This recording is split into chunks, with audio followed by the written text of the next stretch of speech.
asko maite ditut garai hauek, orduan ere arriskua zan hasi nintzenin biltzen, hainbeste pertsonaia, hainbeste gune, hainbeste gauza interesgarri, problemaz etzan zer kontatu baizik eta ze kendu, zetan azan importantea.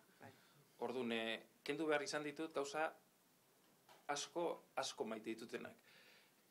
Zen ere helburua zen abentura bat egitea, etzan entziklopedia bat, etzan datuen bilduma baizik eta abentura, orduan funtsa da, abentura bat, gazte batzuk xelebre o bitxi xamarrak, Gasteizen bizi dira, gasteiztarrak edo, kuadriga nahiko hori kuriosoa, eta haietako batek esperimentuak egiten ditu realitate virtualarekin, nalako batek txiripaz, beste mundu batzuk azaltzen zaizki. Hori da itzakia, gero nik jolas egiteko.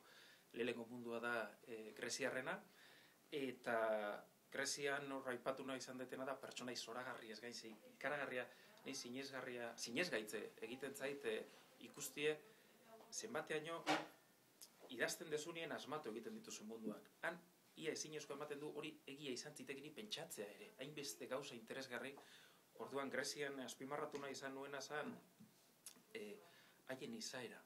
Oine ikusten da, haien ordukoen izaera geratu da, oine badabiltza hor, jota fuego krisia dela eta ez dela.